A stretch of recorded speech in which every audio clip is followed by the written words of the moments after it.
আসসালামু আলাইকুম।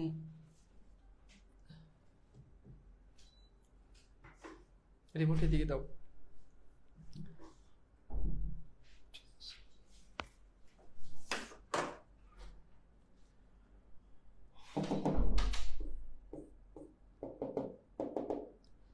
ওকে, আসসালামু আলাইকুম ভাইয়েরা, আপুরা, আমাকে একটু জানাও যে তোমরা হচ্ছে সাউন্ডটা ক্লিয়ার ভাবে শোনা যাচ্ছে কিনা। ওকে, সো ফুলি সবকিছু দেখা যাচ্ছে। আমরা শুরু করবো আমাদের আজকের ক্লাস। আমি একটু দেখি গতকাল কোথায় পর্যন্ত হচ্ছে আমরা পড়েছিলাম। অনেক দূর পড়েছিলাম, তাই না?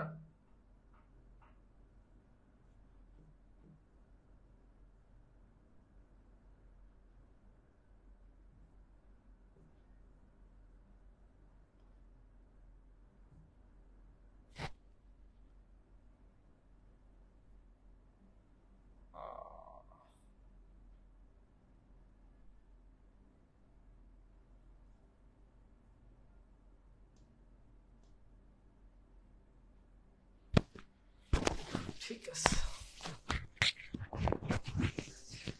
ভাইয়া, পাঞ্জাবিটা কি ভাবি দিছে নাকি?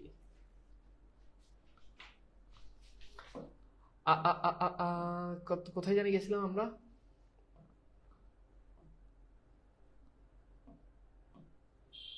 কোন স্লাইডটা পর্যন্ত গেছিলাম গত ক্লাসে?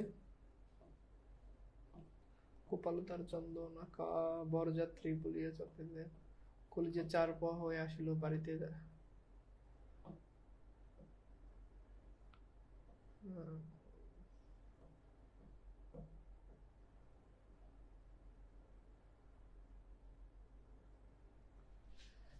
এটা কি পড়েছিলাম? বরযাত্রী এই বলিয়া কোপাল চাপড়াইতে কোন গতিকে কপালে তার চন্দনাকা, গায়ে তার লাল শাড়ি, মুখে তার। আমি বুঝতেছি না, বুঝছো, যে কতটুকু পর্যন্ত গেছিলাম।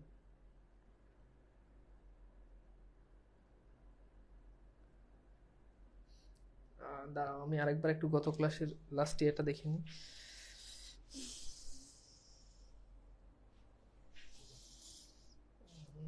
বরযাত্রী বলিয়া, হ্যাঁ এইটা এইটা, এই যে পাইছি, দাঁড়াও।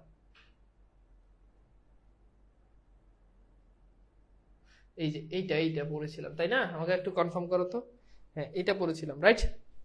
আচ্ছা, তো ফাইন, সবাইকে স্বাগত আমাদের আজকের ক্লাসে। আজকে হচ্ছে আমরা এই জায়গাটা থেকে আলোচনা করব। গত ক্লাসে আমরা এই স্লাইডটা পর্যন্ত পড়েছিলাম, অর্থাৎ কল্যাণী অনুপমের পরিবার তারা হচ্ছে ফিক্সড করেছে যে তারা তাদের ব্যাপারে কি করবে, মামলা করবে, এবং সেই বিষয়টাই আমরা এখানে কি দেখতে পাই যে মামলা করবে, এতটুকু পর্যন্ত স্থির হয়েছিল। একটু দেখি যে তার পরবর্তীতে আসলে কি হয়। ঠিক আছে, ওকে ফাইন, তাহলে আমরা মোটামুটি এখান পর্যন্ত আমরা একটু আলোচনায় চলে যাই। হ্যাঁ, চলো ভাইয়া আমরা চলি, আলোচনা করি। তো দেখো, বরযাত্রী এই বলিয়া কপাল চাপড়াইতে লাগিল যে বিবাহ হইল না, অথচ আমাদেরকে ফাঁকি দিয়া খাওয়াই দিল। পাকযন্ত্রটা সমস্ত অন্নশুদ্ধা সেখানে টান মারিয়া ফেলিয়া দিয়ে আসিতে পারিলে তবে আফসোস মিটিত। খুব সম্ভবত এই স্লাইডটা পড়াইছি যত মনে পড়ে।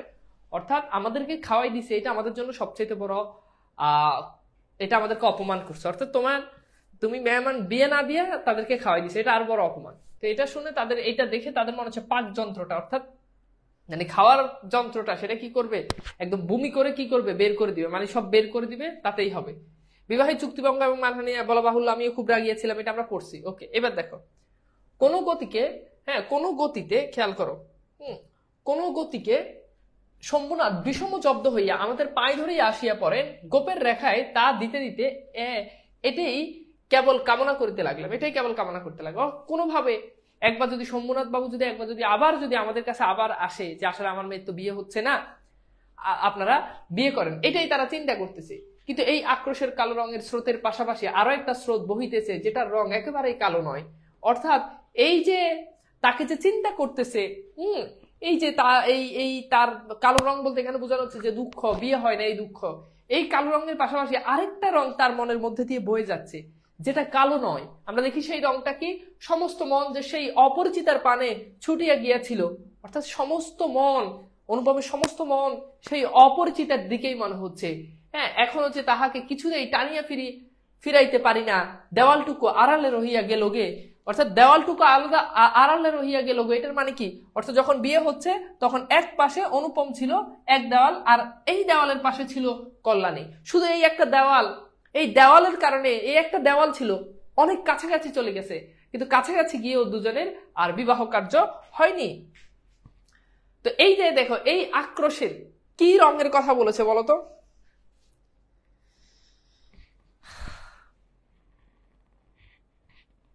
বলো। তোমরা একটু দয়া করে ক্লাসগুলো মিস করিও না, লাইভে ক্লাস করিও। অ্যান্ড এই ক্লাসের পরে আমি বাক্যতত্ত্বের উপর 3টা ক্লাস হবে, একদম ধৈর্য ধরে আল্লাহর উপর ভরসা করে বাক্যতত্ত্ব না, ব্যাকরণিক শব্দ শ্রেণী 3টা ক্লাস করবা। 3টা ক্লাস করলে ইনশাল্লাহ আমি তোমাকে 5 মার্ক একদম 100% আমি তোমাকে কনফার্ম করে দেবো। এবং আমি বলছি যে পরীক্ষার হলে বাংলা সেকেন্ড পেপারে আসলে তুমি সবার আগে উত্তর করবা ব্যাকরণিক শব্দ শ্রেণী। এইভাবে আমি তোমাকে এটা কভার করে দেবো। তো তুমি অবশ্যই ক্লাসগুলো করবে, হ্যাঁ, ক্লাস মিস করিও না। তো এটা কি হবে বলতো? এই আক্রোশের কালো রঙের স্রোতের পাশাপাশি। ওকে, সো এটা রাইট অ্যান্সার ক হবে। আচ্ছা, এরপর খেয়াল করো, সেই যে নারী আছে তার কথাই বলতেছে। কি বলতেছে? যে কপালে তার চন্দন আঁকা, ওই যে সেই নারী, ওটা অনুভব চিন্তা করতেছে যে কপালে তার চন্দন আঁকা, গায়ে তার লাল শাড়ি, মুখে তার লজ্জার রক্তিমা। ওকে, কলার ছিল, দুঃখিত। তো বলছে যে কপালে তার চন্দন আঁকা, গায়ে তার লাল শাড়ি। সেই যে নারীর কথা বলছে, সেই নারী তার কি, তার হচ্ছে গায়ে তার লাল শাড়ি, তার গায়ে লাল শাড়ি পরা, মুখে তার লজ্জার রক্তিমা, সে খুবই লাজুক। হৃদয়ের ভিতরে কি যে কেমন করিয়া বলিব, আমার কল্পলোকের কল্পলতাটি বসন্তের সমস্ত ফুলের ভার আমাকে নিবেদন করিয়া দিবার জন্য নত হইয়া পড়িয়াছিল। বসন্তের সমস্ত ফুল, বসন্তের যত ফুল আছে সমস্ত ফুল কি হচ্ছে, নিবেদন করিয়া দেবার জন্য নত হইয়াছে। অর্থাৎ ফুলগুলো এভাবে নিবেদন করে। প্রপোজ কিভাবে করে, ভালোবাসা নিবেদন কিভাবে করে? নত হয়ে, না এমনি নত হয়ে, তাই না? বসে তারপর নত হয়ে, এটাই বলছে। তারপর দেখো, হাওয়া আসে, গন্ধ পায়, পাতার শব্দ শুনি, কেবল আরেকটি মাত্র পা ফেলার অপেক্ষায়। এমন সময় সেই পদক্ষেপের, মানে সেই পদক্ষেপ বলতে বোঝাচ্ছে বিয়ের পদক্ষেপ, দূরত্বটুকু এক মুহূর্তে অসীম হইয়া উঠিল। এতদিন যে প্রতি সন্ধ্যায় আমি বিনোদার বাড়িতে গিয়ে তাহাকে অস্থির করিয়া তুলিয়াছিলাম, প্রত্যেক দিন সে বিনোদার বাড়িতে যায় এবং বিনোদাকে অস্থির করে তোলে। কেন বিনোদাকে অস্থির করে তোলে? বিনোদার বর্ণনার ভাষা অত্যন্ত সংকীর্ণ বলিয়াই তার প্রত্যেকটি কথায় স্ফুলিঙ্গের মতো, স্ফুলিঙ্গ মানে হচ্ছে আগুনের ফুলকি, তো বলছে স্ফুলিঙ্গের মতো আমার মনের মাঝখানে আগুন জ্বালাইয়া দিয়েছিল। একটা হচ্ছে এমনিতেই মেয়েটা সুন্দর, কিন্তু যখন এটাকে আরো রসালো করে যখন বিনোদা যখন বলে, তখন মনে হচ্ছে যে তার গায়ে, আমরা বলি না যে মনে হচ্ছে গায়ে কাটা দিচ্ছে, তো বলছে এরকম গায়ে কি হচ্ছে, স্ফুলিঙ্গের মতো হয়ে যাচ্ছে। বুঝতেই পারতেছে না যে এই বর্ণনা শুনে অনুপম কি থাকতে পারতেছে না, আর স্বাভাবিক থাকতে পারতেছে না, সে প্রচন্ড অস্বাভাবিক হয়ে যাচ্ছে, তাই না? বুঝিলাম মেয়েটির রূপ কি বলছে, বুঝিলাম মেয়েটির রূপ বড়ই আশ্চর্য, কিন্তু না দেখিলাম তাহাকে চোখে, না দেখিলাম তাহার ছবি, সমস্তই অস্পষ্ট হইয়া রইল। বাহিরে তো সে ধরা দিলই না, তাহাকে মনেও আনিতে পারলাম না। অর্থাৎ একটা মানুষকে, খুব গুরুত্বপূর্ণ একটা লাইন, যে বাহিরে তো তাকে দেখলামই না, যে তাকে মনেও আনতে পারলাম না। আমি প্রশ্ন, যে মনে আনলে সমস্যা কি? তোমার মনে ডেইলি ঘুমাইতে গেলে কত মাইয়া যে আসে না? আসে, আজকে অমুক, আজকে তমুক, আজকে ক্লাসমেট, আজকে বান্ধবী, আজকে জাজমেন্ট, কিন্তু অনুপম তাকে মনেও আনতে পারতেছে না। এই কারণে মনে আনতে পারতেছে না, যাকে অনুপম দেখেই নাই তাকে কিভাবে মনে আনবে? কোন পুরুষ মানুষ যদি কোনো মেয়েকে যদি তার কল্পনায় যদি আনে, তো অবশ্যই সে মেয়েকে আগে তাকে দেখতে হবে। তোমরা ছেলেরা যদি তোমাদের কল্পনায় কোনো মেয়ে আসে, এমন মেয়ে আজ পর্যন্ত আসছে যাকে তুমি দেখো নাই? কল্পনায় সেই নারী আসে যাকে তুমি দেখছো, কিন্তু অনুপম তো তাকে দেখে নাই, আনিতে পারলাম না, এই জন্য তাকে মনে আনতে পারতেছে না। এই জন্য মন, অর্থাৎ যদি মনে আনতে পারতো তাহলে হয়তো মনে মনে ভাবতো যে সে আসতেছে, বসতেছে, আমাকে ডাকতেছে, ওগো শুনছো, দরজাটা আটকাও, কিন্তু সে তো এটা আনতে পারতেছে না, কারণ সে তাকে দেখে নাই। এজন্যই মন সেদিনকার সেই বিবাহ সভার দেওয়ালের বাহিরে ভূতের মতো দীর্ঘ নিঃশ্বাস ফেলিয়া বেড়াইতে লাগিল। হরিশের কাছে শুনিয়াছি মেয়েটি আমার ফটোগ্রাফ দেখানো হইয়াছিল। হরিশের কাছে শুনেছে যে মেয়েটাকে অনুপমের কি একটা ফটোগ্রাফ দেখানো হয়েছিল, পছন্দ করিয়াছি বই কি, না করিবার তো কোনো কারণ নাই। ওই যে নিজের উপর কনফিডেন্স, দেখতে শুনতে সুন্দর, মাশাআল্লাহ, অপছন্দ কেন করবে? আমার মন বলে সে ছবি তার কোন একটি বক্সের মধ্যে লুকানো আছে, একলা ঘরে দরজা বন্ধ করিয়া এক একদিন নিরলা দুপুরে সে কি সেটি খুলিয়া দেখে না? অনুপম ভাবতেছে যে যখন থাকে না তখন দুপুরে সে এইভাবে আমার ছবিটা সে কি খুলে দেখে না? যখন ঝুঁকিয়া, তারপর দেখো, যখন ঝুঁকিয়া পড়িয়া দেখে তখন ছবির উপরে কি তার মুখের দুই ধার দিয়ে এলো চুল আসিয়া পড়ে না? যখন এইভাবে যখন সে ছবিটা দেখে তখন এই যে এখানে তার এলোমেলো চুল কি আমার ছবির উপরে এসে পড়ে না? কি রোমান্স! তার চুল কি করবে? তার চুল তার ছবির উপরে আসবে। তো চুল ছবির উপরে আসলে আসলে কি এখানে অনুপমের কি কোনো ফিল আছে? না, এটা একটা রোমান্স যে চুল কি হবে, তার শ্যাম্পু করা চুল তার ছবির উপর আসবে। বুঝে নাই? এটা তোমাদেরকে বোঝানো যাবে আর পরে, আর বয়স হোক। ওকে, এরপর দেখো হঠাৎ বাহিরে কই রে ভাই, কই গেল? আচ্ছা দেখো, এরপর বলছে কি, হঠাৎ বাহিরে কারো পায়ের শব্দ পাইলে সে কি তাড়াতাড়ি তার সুগন্ধ আঁচলের মধ্যে ছবিটি লুকাইয়া ফেলে না? আহা, দেখছো কি বলছে? ছবি দেখতেছে কিন্তু বাইরে টুংটাং শব্দ হচ্ছে, এবার সে তাড়াতাড়ি তার সুগন্ধ আঁচলের ভিতরে ছবিটা লুকাই ফেলে না। বুঝছো কোন জায়গাতে লিখছে? তোমরা কি বুঝতে পারতেছো হিটটা কই করছে? তোমরা কি বুঝতে পারতেছো?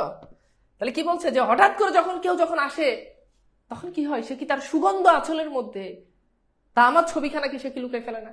মানে ব্যাপারটা হচ্ছে এরকম। তোমরা মাঝে মধ্যে কি করো, ফেসবুক, তুমি যদি এখন তো আসলে ছবির যুগ নাই, তুমি মেসেঞ্জারে বা ফেসবুকে অথবা কারো ছবি গ্যালারিতে দেখতেছো, পাশের কেউ থাকলে তুমি সাথে সাথে কি করো, ফোনটাকে এভাবে ঢুকে ফেলো না? তো অনুপম এখানে সেই চিত্রটাই কি করেছে, তুলে ধরেছে। অনুপমের ফটোগ্রাফ দেখে কল্যাণী অনুপমকে পছন্দ করেছে। অনুপম কার থেকে এটা শুনেছে? খুব গুরুত্বপূর্ণ একটা এমসিকিউ, বলো।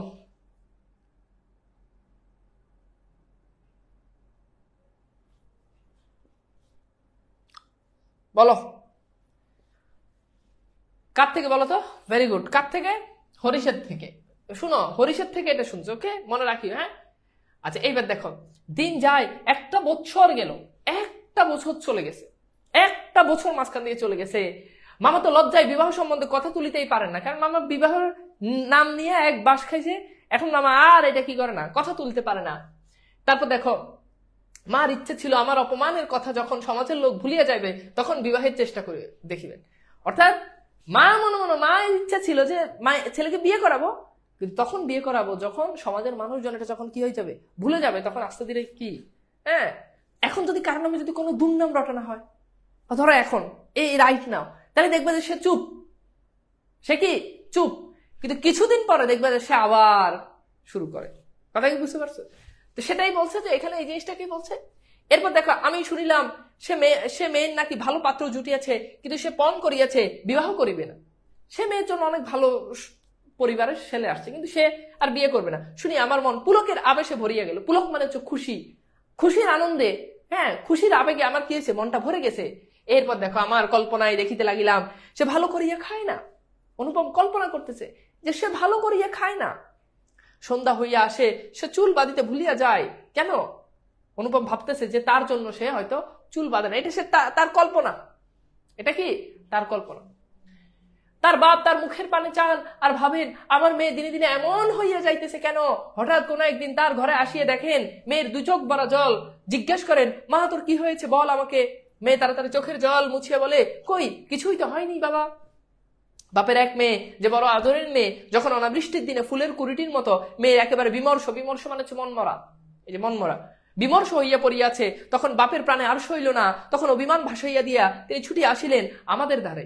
অর্থাৎ যখন দেখলো মেয়ে এত মনমরা, বাপের এক আদরের মেয়ে খাওয়া দাওয়া ছেড়ে দিছে, তখন বাপের সব অভিমান বাদ দিয়ে আমাদের কাছে চলে আসছে।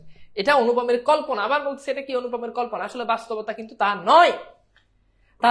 তারপরে মনের মধ্যে দিয়ে সেই কালো রঙের ধারাটি বইতেছিল।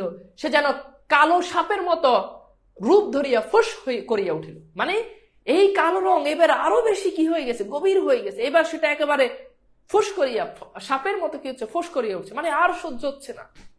কি অনুপমের আর সহ্য হচ্ছে না। সে বলিল, বেশ তো, আরেকবার বিবাহের আসর সাজানো যাক, আলো জ্বলুক, দেশে বিদেশে লোকের নিমন্ত্রণ হোক, তারপরে তুমি বরের টোপর পায়ে দিয়ে দল বল লইয়া সভা ছাড়িয়া চলিয়া এসো। আরেকবার বিবাহ হোক, আরেকবার বিবাহের আসর জমুক। কিন্তু যে ধারাটি চোখের জলের মতো শুভ্র, সে রাজহংসের রূপ ধরিয়া বলল, যেমন করিয়া আমি একদিন দয়মন্তীর পুষ্পবনে গিয়েছিলাম, অর্থাৎ দয়মন্তীর পুষ্পবন, এই পুষ্পবনের কথা এখানে আছে, তেমনি করিয়া আমাকে একবার উড়াইয়া যাইতে দাও, আমি বিরোহিণীর কানে কানে একবার সুখের খবরটি দিয়ে আসি গে। বিরোহিণীর কানে এই যে বিয়ে হবে সেই সুখের খবরটি একবার দিয়ে আসি।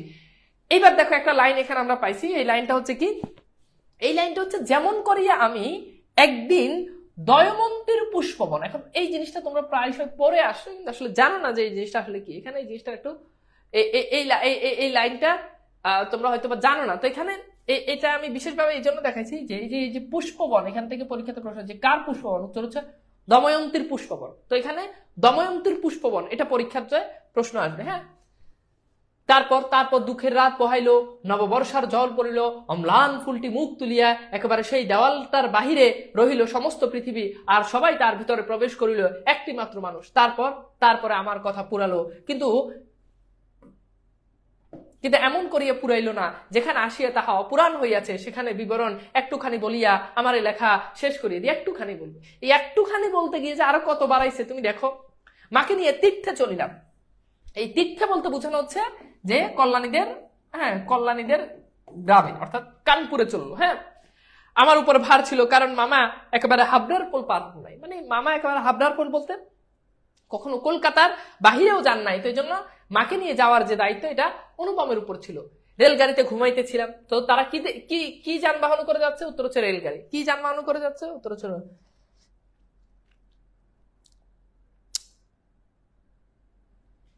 আচ্ছা। এরপর দেখো, ঝাঁকানি খাইতে খাইতে মাথার মধ্যে নানান প্রকার এলোমেলো স্বপ্নের ঝুমঝুমি বাজিতেছিল। হঠাৎ একা কোনো স্টেশনে জাগিয়ে উঠিলাম, আলোতে অন্ধকারে মেশা সেও এক স্বপ্ন, কেবল আকাশের তারাগুলো চিরপরিচিত আর সবই অজানা অস্পষ্ট। অর্থাৎ মনে হচ্ছে আকাশের তারাগুলো, এগুলো আমার বাড়িতে যা দেখি এখানেও তা দেখি, এগুলোই মনে হচ্ছে পরিচিত, বাকি সব অপরিচিত।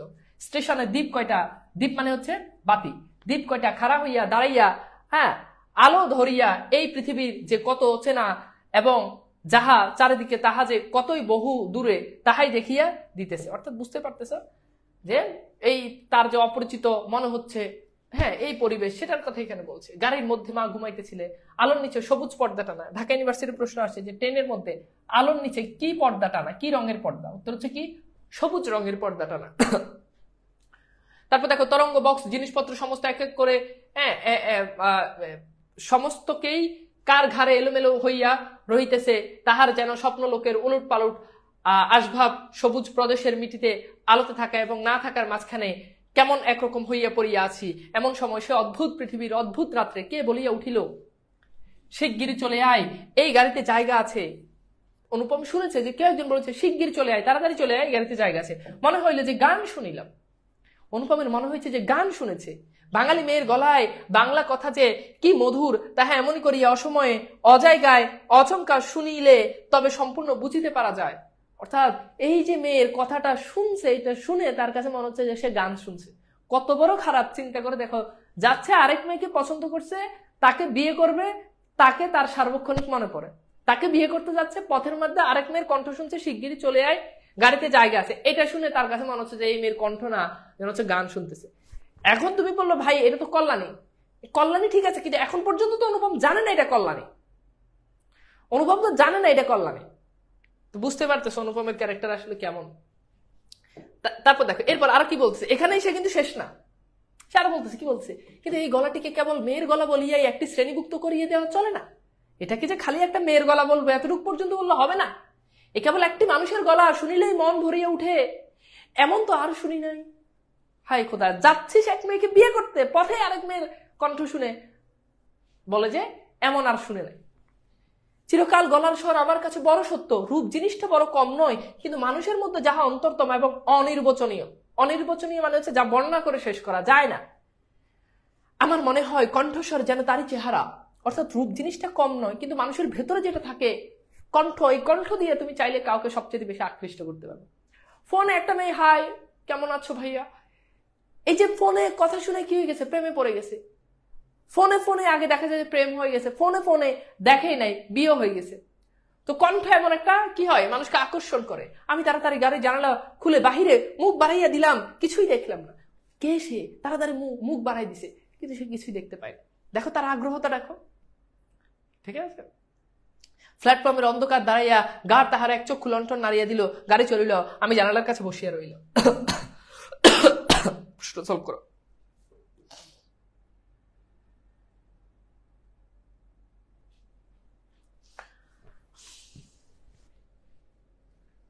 প্রশ্নটা সলভ করো।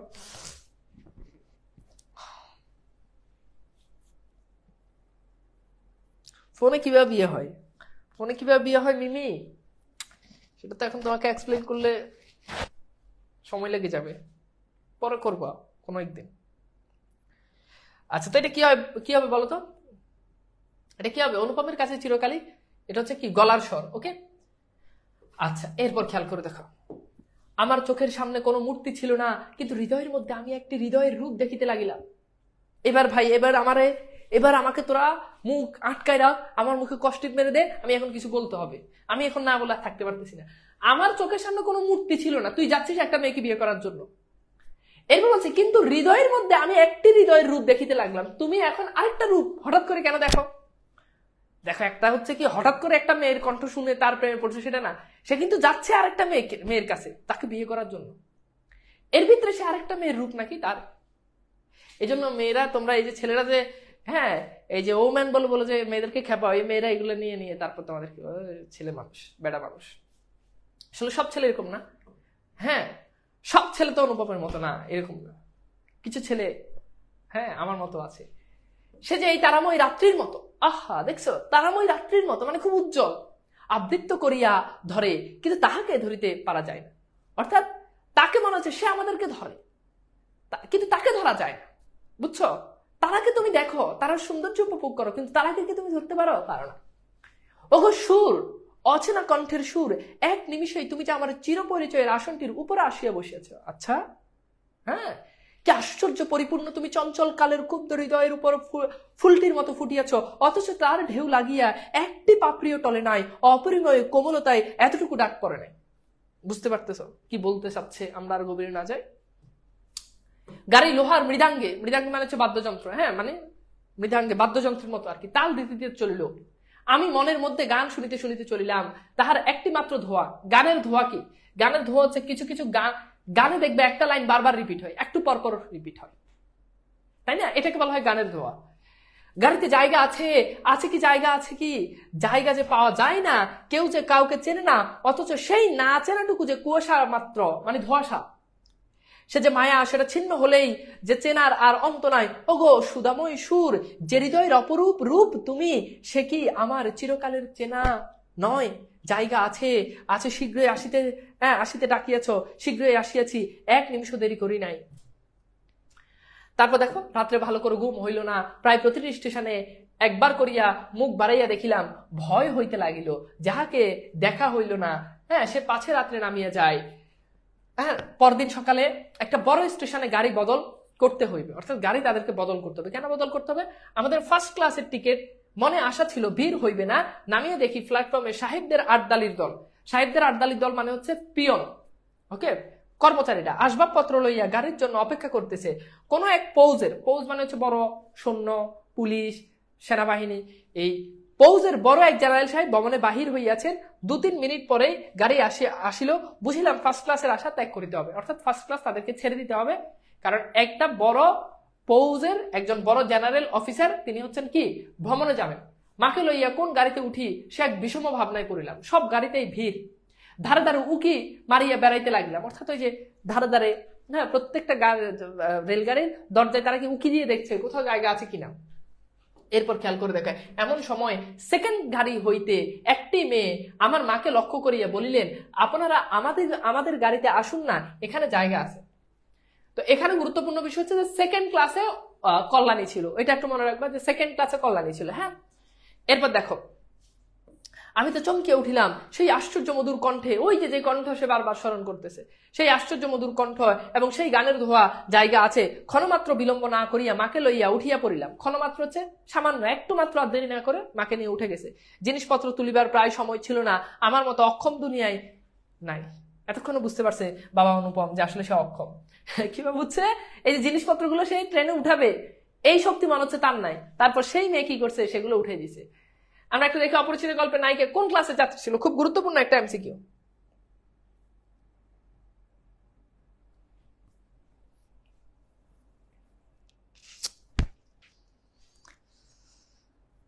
বলো।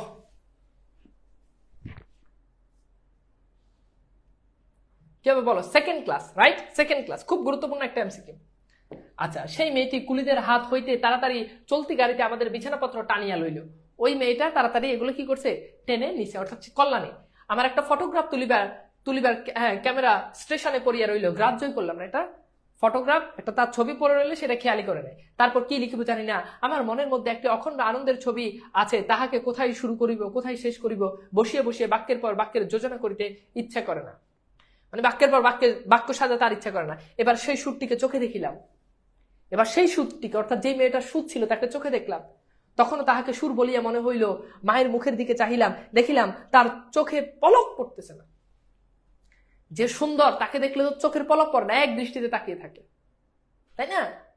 তো এরকম সুন্দর মাঝে মধ্যে আমাকে অনেকে দেখলে আমার দিকে তাকাই থাকে, আমি দেখি রাস্তাঘাটে পেরোলে যে আমার দিকে এভাবে তাকাই থাকে, তার চোখের পলক পড়তেছে না। তো সাধারণত যারা সুন্দর, মানে আমি বলছি না আমি সুন্দর, বাট হতেও পারে, বাট এরকম আর কি, যে যারা সুন্দর তাদের দিকে তাকালে কি চোখের পলক পড়তেছে না। এখানে এটা তারা এটাই বুঝাইছে। মেয়েটির বয়স 16 কি 17 হইবে, কিন্তু নবযৌবন ইহার দেহে মনে কোথাও যেন একটু ভার চাপ দেয় নাই। ইহার গতি সহজ, দীপ্তি নির্মল, সৌন্দর্যের সূচিতা অপূর্ব, ইহার কোনো জায়গায় কোনো জরিমা নাই। এগুলো আর ব্যাখ্যা করতেছি না, তোমরা বুঝতেছো যে এগুলো আসলে রবীন্দ্রনাথ কি বুঝাতে যাচ্ছেন। আমরা আর গভীরে না যাই। এরপর দেখো, আমি দেখি আসলে রুটিনটা সাজাইছি কিন্তু রোজার আগে। তো রুটিনটা যদি আমি যদি জানতাম যে এটা যদি মাথায় ছিল যে রোজার ভিতরে পড়ে, তাহলে আমি এটাকে আরো পরে নিয়ে যেতাম, নাহলে রোজার আগে এটা কমপ্লিট করে দিতাম। তাহলে আমি আর একটু ডিটেলস ব্যাখ্যা করতে পারতাম। আমি আন্তরিকভাবে ক্ষমা প্রার্থী তোমাদের নিকট যে আমি আসলে খুব ভালোভাবে তোমাদেরকে এই জিনিসগুলো ব্যাখ্যা করতে পারতেছি না। ওকে, এরপর দেখো, আমি দেখিতেছি বিস্তারিত করিয়া কিছুই বলা আমার পক্ষে অসম্ভব। এমনকি সে যে কি রঙের কাপড় কেমন করিয়া পরিয়াছিল তাহাও ঠিক করিয়া বলিতে পারিব না। এই যে আমি ঢুকার সাথে সাথে তোমরা বলছো ভাই পাঞ্জাবিটা সুন্দর, পাঞ্জাবিটা সুন্দর, এটার মানে কি? অনুপম বলছে সে যে আসলে কি রঙের জামা কাপড় পরছে এটাও আমি জানি না। এটার মানে কি বোঝাচ্ছে? যে তার জামা কাপড় তার থেকে বেশি সুন্দর নয়। দেখো এই যে খেয়াল করো, এরপরের লাইনে এটা বলছে, এটা খুব সত্য যে তার বেশভূষায় এমন কিছুই ছিল না যেটা তাহাকে ছাড়িয়া বিশেষ করিয়া চোখে পড়ার মতো। অর্থাৎ তার বেশভূষাতে তেমন খুব নর্মাল, তার বেশভূষা তার থেকে বেশি সুন্দর নয়। এখন আমার পাঞ্জাবি হয়তো আমার থেকে বেশি সুন্দর, এই জন্য আমার দিকে চোখ না পড়ে ক্লাসে ঢুকার সাথে সাথে তোমাদের পাঞ্জাবির দিকে চোখ পড়ছে। যদি আমিও সুন্দর, পাঞ্জাবিও সুন্দর, হয়তো আমার থেকে পাঞ্জাবিটা আজকে একটু বেশি সুন্দর হয়ে গেছে, হতেই পারে। আচ্ছা এইবার খেয়াল করে, আমি আসলে নিজের কথা নিচে বলতে পারি না, তো ওভাবে গোছাই বলতে পারতেছি না, তোমরা বুঝে নিও। হ্যাঁ, তারপর দেখো, সে নিজেকে চারিদিকে সকলের চেয়ে অধিক রজনীগন্ধা শুভ্র মঞ্জুরির মতো সরল বৃত্তটির উপরে দাঁড়াইয়া যে গাছের ফুটিয়াছে সে গাছকে সে একেবারে অতিক্রম করিয়া উঠিয়েছে। যেখান থেকে সব ফুটেছে তার আশেপাশে যত গাছ আছে মনে হচ্ছে যে সে তার থেকেও বেশি কি হয়েছে, উপরের দিকে উঠে গেছে। সঙ্গে 2-3টা ছোট ছোট মেয়ে ছিল, তাহাদিগকে লইয়া তার হাসি এবং কথার অন্ত ছিল না। তাদেরকে নিয়ে সে কথা বলতে আছে, হাসতে আছে। আমি হাতে একখানা বই লইয়া সেদিকে কান পাতিয়ে রাখিয়েছিলাম। বই সামনে, কিন্তু কান তার কাছে। যেটুকু কানে আসিতেছিল সে তো সমস্তই ছেলে মানুষের সঙ্গে ছেলে মানুষই কথা। তাহার বিশেষত্ব এই যে তাহার মধ্যে বয়সের তফাৎ কিছু মাত্র ছিল না। অর্থাৎ ওই ছেলে মেয়েদের সাথে এমন ভাবে সে মিশে গেছে, মনে হচ্ছে তার মধ্যে কি ছিল না, আর কোনো ওই বয়সের আর কোনো তফাৎ ছিল না। ছোটদের সঙ্গে সে অনায়াসে আনন্দে ছোট হইয়া গিয়েছিল। সঙ্গে কতগুলো ছবিওয়ালা ছেলেদের গল্পের বই, তাহারাই কোনো একটা বিশেষ গল্প শুনিবার জন্য মেয়েরা তাহাকে ধরিয়া পড়লো। এই গল্প নিশ্চয়ই তারা 20-25 বার শুনিয়াছে। অর্থাৎ ওই বাচ্চারা তাদেরকে, ওই কল্যাণীকে বলছে যে আমাদেরকে একটা গল্প শোনা, কিন্তু অনুপম বলছে এই গল্প নিঃসন্দেহে তারা 20-25 বার শুনছে। ছোটবেলায় বাচ্চাদেরকে গল্প শুনে না, এক দেশে এক রাজা ছিল, এক বনে এক বাঘ ছিল। তো এই গল্প বললেই বাচ্চা কি খায়? ভাত খায়, নাহলে কিছুই খায় না। তো এরকম বলছে যে এরকম তারাও এরকম বারবার মনে যে 20-25 বার এটা শুনছে। মেয়েদের কেন যে এত আগ্রহ তাহে বুঝিলাম। কেন মেয়েরা কল্যাণের মুখ থেকে গল্প শোনার জন্য এত আগ্রহ সেটা অনুপম বুঝতে পারছে। এই সুধাকণ্ঠে সোনার কাঠিতে সকল কথা যে শোনা হইয়া ওঠে, তাই মেয়েরা যখন তার মুখে গল্প শুনে তখন গল্প নয় তাহাকেই শুনে তাহাদের হৃদয়ের উপর প্রাণের ঝর্ণা ঝরিয়ে পড়ে। তার সেই উদ্ভাসিত প্রাণ আমরা সেদিনকার সমস্ত সূর্য কিরণের সজীব করিয়া তুলিল। আমার মনে হইল আমাকে যে প্রকৃতি তাহার অবকাশ দিয়া বেষ্টন করিয়াছে, সে ওই তরুণীর অক্লান্ত অম্লান প্রাণের বিশ্বব্যাপী বিস্তার। পরের স্টেশনে পৌঁছাইতে খাবারওয়ালাকে ডাকিয়া সে খুব খানিকটা চানামুট কিনিয়া লইল এবং মেয়েদের সঙ্গে মিলিয়া নিতান্তই ছেলে মানুষের মতো করিয়া কালভস্য করিতে করিতে অসংকোচ খাইতে লাগলো। চনামুট মানে হচ্ছে চানাচুর নিল এবং মেয়েদের সঙ্গে একেবারে অসংকোচ, গাড়িতে অন্য মানুষজন আসে এটা সে তোয়াক্কা না করে সে তার মতো করে খাইতে লাগলো। আমার প্রকৃতি যে জাল দিয়া বেড়া, আমি কেন বেশ সহজে হাসি মুখে মেয়েটির কাছে এই চানা এক মুঠ লইতে পারিলাম না। অর্থাৎ অনুভবের খুব দুঃখ কষ্ট হচ্ছে যে কেন তার কাছ থেকে খুঁজে আমিও খেতে পারলাম না, হাত বাড়াইয়া দিয়া কেন আমার লোভ স্বীকার করিতে পারলাম না। মা ভালো লাগা মন্দ লাগার মধ্যে দোমানা হইয়াছিলেন, মানে এই মেয়েটাকে আসলে ভালো বলবো না খারাপ বলবো এটা নিয়ে কনফিউজড। গাড়িতে আমি পুরুষ মানুষ, তবু ইহার কিছু মাত্র সংকোচ নাই, বিশেষত এমন লুভির মতো করে খাইতেছে সেটা ঠিক তার পছন্দ হইতেছে না, অথচ ইহাকে বেহাইয়া বলিলেও ভ্রম হয় নাই, ভ্রম মানে ভুল, এটাকে বেহাইয়া বললেও ভুল হবে না। এরপর খেয়াল করো, মানে ভুল হয় নাই, তার মনে হইল এই মেয়েটির বয়স হয়েছে কিন্তু শিক্ষা হয়নি। খেয়াল করো, বলছে যে এই মেয়েটার বয়স হয়েছে, এখান থেকে এই বাক্যটা পরীক্ষাতে প্রশ্ন আসে, যৌগিক বাক্য। বলছে এই মেয়েটার কি হয়েছে, বয়স হয়েছে কিন্তু এই মেয়েটার আসলে শিক্ষা হয় নাই। মা হঠাৎ কারোর সঙ্গে আলাপ করিতে পারেন না, মানুষের সঙ্গে দূরে দূরে থাকাই তার অভ্যাস। এই মেয়েটির পরিচয় লইতে তার খুব ইচ্ছা, কিন্তু স্বাভাবিক বাধা কাটায় উঠতে পারতেছে না। মা খুব জানতে ইচ্ছা করতেছে এই মেয়ে তোমার বাড়ি কোথায়, তোমার ঘর কি, তোমার বাবার নাম কি, কিন্তু মা এই জিনিসটা জিজ্ঞেস করতে পারতেছে না, কারণ মা হঠাৎ করে কারোর সাথে মিশতে পারে না। এই মেয়ের বয়স হয়েছে কিন্তু কি হয়নি বলতো?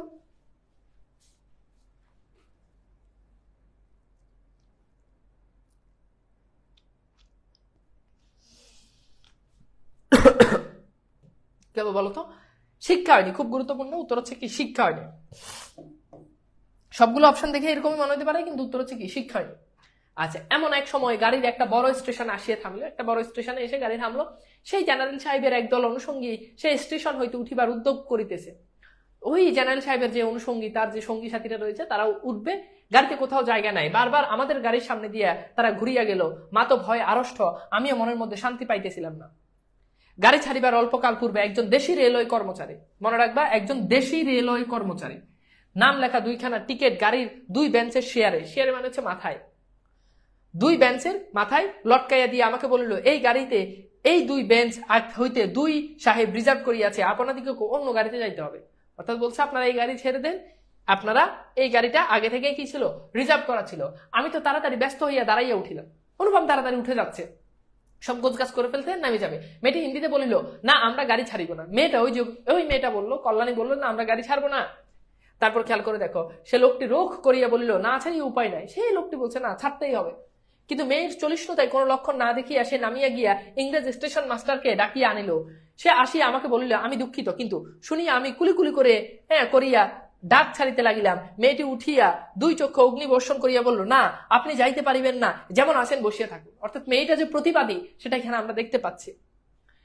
এরপর খেয়াল করে বলিয়া সে ধারের কাছে দাঁড়াইয়া স্টেশন মাস্টারকে ইংরেজি ভাষায় বলিল, এ গাড়ি আগ হইতে রিজার্ভ করা ছিল, একথা মিথ্যা। বলিয়া নাম লেখা টিকিট খুলিয়া প্ল্যাটফর্মে ছুড়িয়া ফেলে দিল।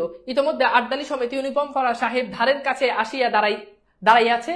গাড়িতে সে তার আসবাবপত্র উঠাইবার জন্য আটদালিকে প্রথমে ইশারা করেছিল, তারপর মেয়েটির মুখ তাকাইয়া তার কথা শুনিয়া ভাব দেখিয়া স্টেশন মাস্টারকে একটু স্পর্শ করিল এবং তাহাকে আড়ালে লইয়া গিয়া কি কথা হইল জানি না। অর্থাৎ এই মেয়ের সাথে পারা যাবে না, আমরা আর এই গাড়িতে না যাই, এরকম কিছু বুঝাইছে আর কি।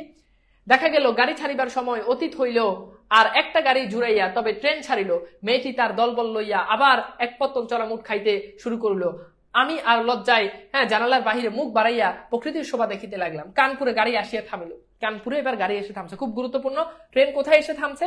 কানপুরে। মেয়েটি জিনিসপত্র বাঁধিয়া প্রস্তুত। স্টেশনে একটা হিন্দুস্তানি চাকর হচ্ছে হিন্দুস্তানের চাকর আর কি, হিন্দুস্তানি চাকর ছুটিয়া আসিয়া ইহাদিগকে নামাইবার উদ্যোগ গ্রহণ করলো। অর্থাৎ ওদের যেই জিনিসপত্র আছে সেগুলো নামাচ্ছে। মা তখন আর থাকিতে পারলেন না, জিজ্ঞেস করিলেন, তোমার নাম কি? মেয়েটি বলল, আমার নাম কল্যাণী। শুনিয়া মা এবং আমি দুজনেই চমকে উঠিলাম। তোমার বাবা? তিনি এখানকার ডাক্তার, তার নাম শম্ভুনাথ সেন।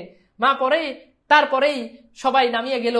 মামার নিষেধ অমান্য করিয়া মাতৃ আজ্ঞা ঠেলিয়া তারপরে আমি কানপুরে আসিয়াছি। কল্যাণীর বাপ ও কল্যাণীর সঙ্গে দেখা হয়েছে। হাত জোর করিয়াছি, মাথা হেড করিয়াছি, অর্থাৎ হাত জোর করেছে, আপনার মেয়েকে বিয়ে দেন। মাথা নিচ করছি। শম্ভুনাথ হৃদয় গলিয়াছে। কল্যাণী বলে, আমি বিবাহ করব না। শম্ভুনাথ বলছে, ঠিক আছে মেয়ে যদি বিয়ে করে, কিন্তু মেয়ে বলছে, আমি বিয়ে করব না। আমি জিজ্ঞেস করলাম কেন, সে বললো মাতৃ আজ্ঞা, কি সর্বনাশ, এই পক্ষেও মাতুল আছে নাকি? বলতো এই লাইনটার মানে কি? মাতুল মানে হচ্ছে মামা, অর্থাৎ এই পক্ষেও কি মামা আছে? অর্থাৎ প্রথমবার বিয়ে হয় না মামার বাধার কারণে, মামা একটা বাধা। এখন বলছে যে এই পক্ষেও কি মামার মতো এরকম কোনো বাধা আছে নাকি, এটাই বুঝিয়েছে। তারপরে বুঝিলাম মাতৃভূমি আছে, সে বিবাহ ভাঙার পর হইতে কল্যাণী মেয়েদের শিক্ষায় ব্রত গ্রহণ করেছে, সে মেয়েদেরকে শেখায় বিনা পয়সায়। কিন্তু আমি আশা ছাড়িতে পারলাম না, সেই সুরটি যে আমার হৃদয়ের মধ্যে আজও বাজিতেছে, হ্যাঁ, সে যেন কোনো ওপারের বাসী আমার সংসারের বাহির হইতে আসিল, সমস্ত সংসারের বাহিরে ডাক দিল। এটা একটু দেখো, কল্যাণী কিসের ব্রত গ্রহণ করেছে, খুব গুরুত্বপূর্ণ একটা এমসিকিউ।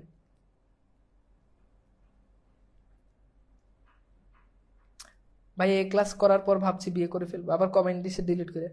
এই ক্লাস বারবার নিতে নিতে বছরে যে এই ক্লাস কয় হাজারটা নিয়ে আমি এখন পর্যন্ত বিয়ে করতে পারি না, আর তুই বিয়ে করে নেবি? বিয়ে কি এত সোজা বাবা? কল্যাণী কিসের, তো কি হবে বলো তো? মেয়ে শিক্ষা। হ্যাঁ, ওকে, সি, রাইট অ্যান্সার সি। আচ্ছা, আর সেই রাত্রির অন্ধকারের মধ্যে আমার কানে আসিয়াছিল জায়গা আছে, সে যে আমার চিরপরিচয়ের গানের ধোয়া হইয়া রইল। তখন আমার বয়স ছিল 23, এখন হয়েছে 27। অর্থাৎ তখন ছিল 23, এখন আমার বয়স, মানে যখন গল্প লিখতেছি তখন আমার বয়স হচ্ছে কত? 27। এখানে এখনো আশা ছাড়ি নাই, কিন্তু মাতুলকে ছাড়িয়েছি। মাতুলকে মানে হচ্ছে মামা, অর্থাৎ মামাকে ছেড়ে আমি এখন কানপুরে আছি। মামার সাথে এখন আমার সাথে আর কোনো সম্পর্ক নাই। নিতান্ত এক ছেলে বলিয়া মা আমাকে ছাড়িতে পারলেন, অর্থাৎ মাও আমার সাথে কানপুরে এখন আছে। আমার তোমরা মনে করিতেছ আমি বিবাহের আশা করি না, কোনো কালেই না। ও আচ্ছা, দেখছো, এতক্ষণ ধরে বিয়ের লাগে জান প্রাণ দিয়ে, এখন বলছে তোমরা আশা করো আমি বিবাহের আশা করি না, কোনো কালেই না, আমি কোনো কালেই বিবাহের আশা করি না। আমার মনে আছে কেবল সেই একটি রাত্রি রজনা কণ্ঠের মধুর সুরের আশা জায়গায়, হ্যাঁ, জায়গা আছে, নিশ্চয়ই আছে, না হইলে দাঁড়াবো কোথায়? তাই বৎসর পর বৎসর যায় আমি এখানেই আছি, অর্থাৎ বছর পর বছর যায় আমি এই কল্যাণীর কাছে, অর্থাৎ এই কানপুরে আছি। দেখা হয়, সে কণ্ঠ শুনি, অর্থাৎ কল্যাণীর সাথে দেখা হয়, তার কণ্ঠ শুনি, যখন সুবিধা পাই তার কাজ করিয়া দিই, অর্থাৎ ওই যে তার যে সমাজসেবামূলক যে কাজ আছে সেগুলো আমি করে দিই মাঝে মধ্যে। হ্যাঁ, আর মন বলে এই তো জায়গা পাইয়াছি, ওগো অপরিচিতা, তোমার পরিচয়ের শেষ হইল না, শেষ হইবে না, কিন্তু ভাগ্য আমার ভালো, এই তো আমি জায়গা পাইয়াছি।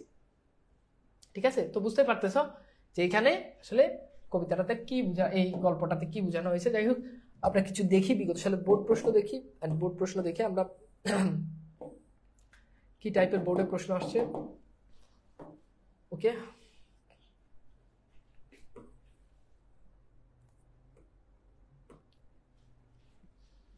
ওকে, এই প্রশ্নটা আসছে ঢাকা বোর্ড 19, কুমিল্লা বোর্ড 19।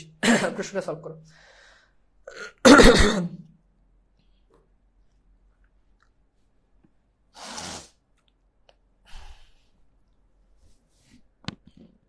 বলো, প্রশ্নটা একটু সলভ করো। তো এখানে বলছে তিনি কোনো মতে কারো কাছে ঠকিবেন না। তিনি বলতে অপরিচিত গল্পে কাকে বোঝানো হয়েছে বলো তো? মামাকে বোঝানো হয়েছে। ওকে, রাইট। আচ্ছা, কলিকাতার বাহিরে বাকি যে পৃথিবীটা আছে সমস্তটাকে মামা আন্দামান দ্বীপের অন্তর্গত বলিয়া জানেন। অপরিচিত গল্পে এই উক্তিটি মামার চরিত্রের যে বৈশিষ্ট্য ফুটে উঠেছে, কি মানে? অপরিচিত গল্পে কলকাতার বাহিরে বাকি যে পৃথিবীটা আছে এটা তার মামার কাছে আন্দামান দ্বীপ, তার মানে কি? ধর্মনিষ্ঠা, দেশপ্রেম, কুসংস্কার, কূপমণ্ডুকতা। তো এটার উত্তর হচ্ছে কূপমণ্ডুকতা। কূপমণ্ডুকতাই বলতে এখানে বোঝানো হচ্ছে যে খুব অল্প জানে। আচ্ছা, বুঝছো, মানে জ্ঞানের সীমাবদ্ধতা, এটাই বোঝানো হচ্ছে। হ্যাঁ, তাই বুঝতে পারতেছ, অর্থাৎ মামা কলকাতার বাইরে যে কিছু একটা আছে, মামা এটা সম্পর্কে খুব ভালো অবগত নয়। আসর জমাইতে অদ্বিতীয় কে? দিনাজপুর বোর্ড 2019। প্রশ্নটা সলভ করতো।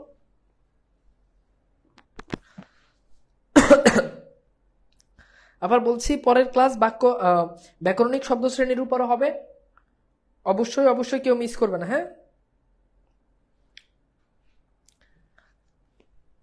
আচ্ছা, তো এটা কি হবে বলতো? এটা হচ্ছে হরিশ। হ্যাঁ, কোন ঘটনা অনুপমের মন পুলকের আবেশে ভরে গিয়েছিল? এই যে আজকে আমরা পড়েছি, তো এটা কোন ঘটনা বলতো?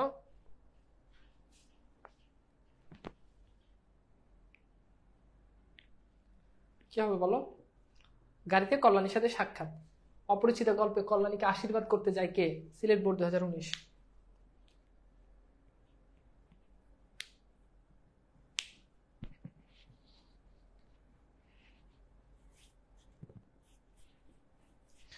আশীর্বাদ করতে যায় বিনোদা। হ্যাঁ, আচ্ছা, এরপর আসো, কল্যাণীর মাতৃ আজ্ঞা বলতে কি বুঝিয়েছে? যশোর বোর্ড 2019। তো মাতৃ আজ্ঞা মানে কি? মায়ের নিষেধ, দেশের প্রতি দায়বদ্ধতা, নারী শিক্ষায় ব্রত। আচ্ছা, এখানে এই প্রশ্নটাতে তোমরা এই প্রশ্নটাতে তোমরা এটা উত্তর করতে পারো, বাট এখানে বলছে কল্যাণী মাতৃ আজ্ঞা বলতে বুঝিয়েছে। মাতৃআজ্ঞা বলতে আসলে কল্যাণী বুঝিয়েছেন যে তার দেশের প্রতি দায়বদ্ধতা আছে, সে দেশের প্রতি কিছু একটা করবে। এখন সেই মাতৃআজ্ঞাটা কি, মানে যদি বলে যে মাতৃআজ্ঞা কি, তখন সেক্ষেত্রে উত্তর হবে নারী শিক্ষায় ব্রত। বুঝছো? ওকে।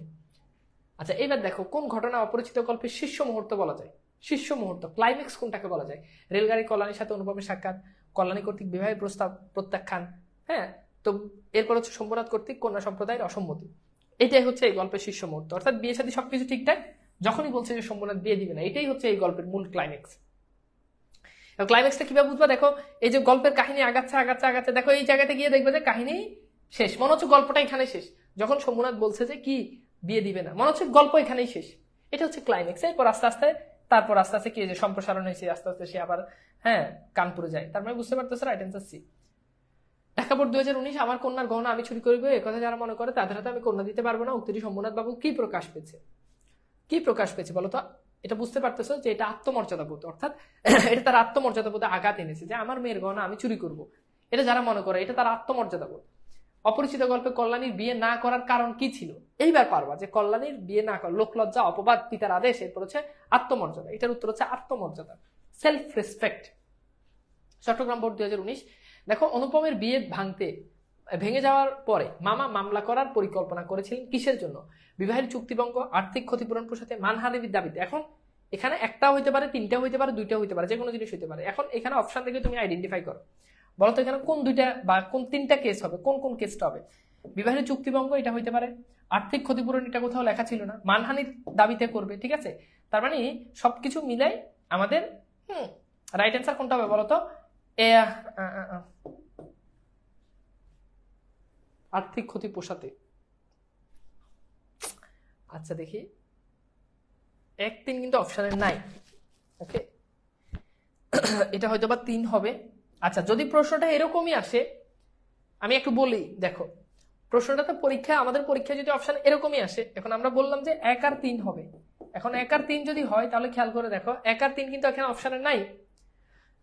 কথা কি বুঝছো? তো সেক্ষেত্রে আমাদের এটাই রাইট অ্যান্সার, 1 আর 3 কিন্তু অপশনে নাই, সেই জন্য সবগুলো এখানে রাইট অ্যান্সার হিসেবে ধরতে হবে। বিকজ বিয়ে না হওয়ার এটা একটা কারণ যে আর্থিক ক্ষতিপূরণ পোষাতে সবকিছুর জন্য। আচ্ছা, এরপর দেখো অপরিচিত গল্পে শম্ভুনাথ চরিত্র কেমন। এখানে শম্ভুনাথ চরিত্রটা কেমন বলতো? চুল কাছা, তারপর হচ্ছে গোপ পাকা, সুপুরুষ চুপচাপ, চুল কাটা, ভাষা আট, সুপুরুষ চুপচাপ, চুল পাকা। তাহলে বলো তো কোন ঘটনাটা এখানে হবে? হ্যাঁ, তাহলে একটু দেখি যে কোন ঘটনাটা হয়। উত্তর হচ্ছে 1 এবং 2। অর্থাৎ তুমি খেয়াল করে দেখো শম্ভুনাথ সম্পর্কে সুপুরুষ এটা ঠিক আছে, চুপচাপ এবং চুল পাকা এবং চুল কাঁচা, এখানে বুঝতে পারতে যে ঘটনা আসলে কোনটার দিকে আগাচ্ছে। ঘটনা হচ্ছে এখানে 1 এবং 2 হবে, অর্থাৎ এই প্রথম ক এবং খ হবে। ওকে, বুঝতে পারছো এটা? Thank you. এরপর আসো আমরা একটু দেখি, এখানে একটা উদ্দীপক টাইপের এমসিকিউ, অর্থাৎ উদ্দীপক পরে তোমাকে এমসিকিউ সলভ করতে হবে। শাওনের বিয়ে চূড়ান্ত হয় অন্যের সাথে, যৌতুকের দাবি পূরণ না হয়, মোতালেব সাহেব ছেলে বিয়ে ভেঙে দিতে চান, বাবার অন্যায় আবদার শাওন মানতে নারাজ, সে যুক্তি দিয়ে বাবাকে বুঝিয়ে যৌতুক না নিয়ে অন্যাকে বিয়ে করে। আচ্ছা, এখানে অন্যের সাথে, এটা কি অন্যা? আচ্ছা, এটা হবে অন্যা। হ্যাঁ, এখানে অন্যায় হবে, আমি ভাবছি আরো অন্যের, হ্যাঁ এটা অন্যা হবে। তো এখন দেখো মোতালেব সাহেবের অপরিচিত গল্পে কোন চরিত্রকে ইঙ্গিত করে? তো এটা পারবা বলো তো? মোতালেব সাহেব অপরিচিত গল্পে কোন চরিত্রকে ইঙ্গিত করে বলো, কি হবে? উত্তর হচ্ছে মামাকে ইঙ্গিত করে, রাইট? আচ্ছা, এরপর দেখো শাওনের কোন কোন বৈশিষ্ট্য অনুপমের মধ্যে থাকলে অনুপম বিয়েটা টিকে যেত। শাওনের কোন বৈশিষ্ট্য? সাহসিকতা, ব্যক্তিত্ব, গভীর ভালোবাসা। তো বলো তো এখানে কোনটা হবে? দেখে বলো তো কোনটা হবে। তো বুঝতে পারতেছো এটা রাইট অ্যান্সার হবে কি, যে শাওনের যেই সাহসিকতা ছিল এটা তার ভিতরে ছিল না, এটা তার ভিতরে কি ছিল না। অর্থাৎ শাওন সাহস করে তার মোতালেব সাহেবের সামনে দাঁড়িয়ে সেই জিনিসটা স্পষ্ট করছে, কিন্তু অনুপমের সামনে ঠিক এরকম একটা সুযোগ এসেছিল। শম্ভুনাথ তার কাছে জানতে চেয়েছে, কিন্তু সে সাহস করে বলতে পারে নি। সে কি করতে পারেনি? সাহস করে বলতে পারে নি। ওকে, কথা কি বুঝতে পারছো? আচ্ছা, এখন একটা জিনিস খেয়াল করো, অনেকেই মনে করতে পারে যে ভাই একও তো হয়, আবার অনুপমের ব্যক্তিত্ব নাই, সেটাও তো হয়। আচ্ছা, ধরো তোমার কথা অনুযায়ী যদি দুটোই হয়, তাহলে তোমার রাইট অ্যান্সার হবে 1 এবং 2। এখন তুমি যদি অপশনের দিকে খেয়াল করো, তাহলে দেখবে যে 1 এবং 2 কিন্তু অপশনে নাই। 1 এবং 2 কিন্তু অপশনে নাই, মানে এই যে এই টাইপের প্রশ্নগুলো উত্তর করার আমি কৌশলটা শিখিয়ে দিচ্ছি। তারপরে বুঝতে পারতেছে 1 এবং 2 হবে না। 3 নাম্বার গভীর ভালোবাসা তো হবেই না, তখন তো কল্যাণীর প্রতি অনুপমের কোনো ভালোবাসাই কাজ করে নাই। তো বুঝতে পারতেছো হোপফুলি। আচ্ছা, তো এই টাইপের আমাদেরকে পরীক্ষা প্রশ্ন আসলে সেগুলো আমাদেরকে সলভ করতে হবে। ওকে, তো আমরা দেখি কুমিল্লা বোর্ড 2017 তার একটা আসছে, একদল শ্রমজীবী নারী পুরুষ লঞ্চে করে গ্রামে যাচ্ছিল ঈদের ছুটিতে। বিত্তবান মহিত সাহেব স্ত্রী সন্তান ও এটা আত্মীয় হবে, আত্মীয় পরিজন নিয়ে লঞ্চে উঠলেন। লঞ্চ কর্মীরা শ্রমজীবীদের সিটগুলো ছেড়ে দিয়ে বললেন, অনেকেই ছেড়ে দিলেও প্রতিবাদ জানিয়ে সিট দৃঢ়ভাবে বসে রইলেন গৃহকর্মী হালিমা। তো এখানে বুঝতে পারতেছো গৃহকর্মী হালিমা আমাদের কল্যাণীর প্রতিনিধিত্ব করছে। কল্যাণী যেরকম ট্রেনের মধ্যে সিট ছেড়ে দেয় না, তো উদ্দীপকে হালিমা অপরিচিত গল্পে কাকে প্রতিনিধিত্ব করছে? এটা পারবা? উত্তর হচ্ছে কি? কল্যাণী। এরপর দেখো উদ্দীপকে উঠে আসা অপরিচিত গল্পের প্রসঙ্গ হলো কি, কোন প্রসঙ্গ আসছে? যে প্রতিবাদের প্রসঙ্গ আসছে, শ্রেণী বৈষম্যের প্রথম বৈষম্য আসছে, এরপর হচ্ছে কি ধর্মীয় উৎসবের যাত্রা। তো বুঝতে পারতেছে এটা রাইট অ্যান্সার হবে ধর্মীয় উৎসবে উদ্দীপকে উঠে আসা। এটা রাইট অ্যান্সার হবে প্রতিবাদ 1 এবং 2 হবে। হ্যাঁ, এটার উত্তর হবে 1 এবং 2, এটার উত্তর ক হবে। একটু কারেকশন করে নিয়ে এটার উত্তর হবে ক। ঠিক আছে, উদ্দীপকে উঠে আসা অপরিচিত গল্পের প্রসঙ্গ হলো, অপরিচিত গল্পের প্রসঙ্গ আমাদের কাছে জানতে চাইছে। তো বুঝতে পারতেছো যে প্রতিবাদ এবং শ্রেণী বৈষম্য। এখন অপরিচিত গল্পে তো ধর্মীয় উৎসবের ব্যাপারে কিছু ছিল না। ওকে, আচ্ছা ফাইন। তো এইবার আসো আমরা একটু দেখি আমাদের কিছু, আমরা হচ্ছে আমরা একটা সৃজনশীল দেখি। সৃজনশীলটা দেখে আমরা, তো সৃজনশীলে বলা হচ্ছে যে মা মরা ছোট মেয়ে লাবণী শ্বশুর বাড়ি যাবে, সুখে থাকবে এই আশায় দরিদ্র কৃষক লতিফ মিয়া আমাদের জমিটুকু বন্ধক রেখে পনের টাকা জোগাড় করে, কিন্তু তাতে কিছু টাকা ঘাটতি রয়ে যায়। এদিকে বর পারভেজ বাবা হারুন মিয়া এক কথায় সম্পূর্ণ টাকা না দিলে ছেলেকে নিয়ে চলে যাবেন। বিষয়টি পারভেজের কানে গেলে সে বাপকে সাপ জানিয়ে দেয়, সে দরদাম বা কেনাবেচার পণ্য নয়, সে একজন মানুষকে জীবনসঙ্গী করতে এসেছে, অপমান করতে নয়। ফিরতে হলে লাবণীকে সঙ্গে নিয়ে ফিরতে হবে। তো বুঝতে পারতেছে এখানে অনুপমের যে চরিত্র, সেই চরিত্রের সাথে পারভেজের চরিত্র কি সাদৃশ্য নাকি বৈসাদৃশ্য? বলতো, সাদৃশ্য নাকি বৈসাদৃশ্য? না, অনলি এক হবে না। শ্রেণী বৈষম্যের ব্যাপারটা হচ্ছে যে উঁচু শ্রেণী মানুষদেরকে, এখানে শ্রেণী বৈষম্যের ব্যাপারটা আসছে না যে উঁচু শ্রেণীর মানুষদেরকে, বিত্তবান মানুষদেরকে আসলে নিম্ন শ্রেণীর মানুষরা সাধারণ মানুষদেরকে সিট থেকে তুলে দেওয়া, দুটো প্রসঙ্গই আমরা দেখতে পেয়েছি। তো বুঝতে পারতে যে এটা হচ্ছে বৈসাদৃশ্য। হ্যাঁ, তো দেখো শম্ভুনাথ শেখরের হাতে কি পরখ করতে দিয়েছিলেন? ইয়ারিং পরখ করতে দিয়েছিলেন। বাংলাদেশের মধ্যে আমি একমাত্র পুরুষ যাকে কন্যার বা বিবাহের আসর হইতে নিজেই ফিরাইয়া দিয়েছে বলতে কি বোঝানো? অর্থাৎ এখানে তুমি ওই ঘটনাটা বিশ্লেষণ করবা যখন শম্ভুনাথ বাবু বলেছে যে আমার কন্যার গহনা আমি চুরি করবো, একথা যারা বিশ্বাস করে আমি তাদের কাছে বিয়ে দিতে পারবো না, আপনাদেরকে গাড়ি ডেকে দিই। ওই ঘটনাটাই এখানে তোমাকে তুলতে হবে। অনুপম এবং পারভেজের চারিত্রিক বৈসাদৃশ্যের বৈপরীত্য ব্যাখ্যা করো। খুব সিম্পল। পারভেজ ছিল স্পষ্টবাসী এবং সে প্রতিবাদী চরিত্র ছিল, হ্যাঁ, এবং সাহসী চরিত্র ছিল। এই জন্য বিয়ে ভাঙার সূচনা লগ্নে সে এসে তার বাবাকে সাপ জানিয়ে দেয় সে যদি বাড়ি ফিরতে হয় তাহলে সে লাবণীকে নিয়েই ফিরবে। অপরদিকে আমরা দেখতে পাই কল্যাণী অনুপমের ভিতরে আমরা যেটা দেখতে পেয়েছি, অনুপম যখন বিয়ে ভাঙার প্রাককালে শম্ভুনাথ তার কাছে জিজ্ঞেস করেছে যে বিষয়ে তোমার মতামত কি, কিন্তু তখন অনুপম মূর্তির মতো দাঁড়িয়ে রয়েছে এবং তার মামার উপর সে কোনো ধরনের কোনো কথা বলেনি। ওকে, এরপর আসলে ডি, অনুপমের মামা ও হারুন মেয়ের মতো কিছু মানুষের কারণে আজও কল্যাণী ও লাবণীর অপমানের শিকার হচ্ছে। অর্থাৎ এই যে যৌতুকের বিরুদ্ধে, যৌতুক নিয়ে তোমাকে এখানে লিখতে হবে যে আসলে পনের টাকা জোগাড় করতে না পেরে কি ক্ষতি হচ্ছে, যৌতুকের টাকার কারণে আসলে সমাজে এরকম নারীরা কি পরিমাণ হেয় প্রতিপন্ন হচ্ছে সে বিষয়টা এখানে লিখতে হবে। ঠিক আছে, ওকে। সো ফুলি তোমরা বুঝতে পারছো, এবং আগামীকাল তোমাদের রাত ঠিক 10:30টায় এটার উপর এক্সাম হবে। তো সবাই ভালো করে এক্সাম দিবা। ওকে, তো ভালো থাকবা। আজকের ক্লাসটা কেমন লেগেছে একটু জানিয়ে দাও। আমরা মোটামুটি 2টা ক্লাসে অপরিচিত কমপ্লিট করলাম, এবং আবার বলছি পরবর্তী ক্লাস 10টা খুবই গুরুত্বপূর্ণ এবং আরো অনেক গুরুত্বপূর্ণ টপিক কিন্তু সামনে আসে। তোমার হচ্ছে প্রয়োগ অপপ্রয়োগের মতো, সমাসের মতো টপিক কিন্তু আমাদের আছে। সো পুরো জিনিসটা আমি কিন্তু ইনশাল্লাহ কমপ্লিট করব। ঠিক আছে, তো ভালো থাকবা, সুন্দর থাকবা। আল্লাহ হাফেজ।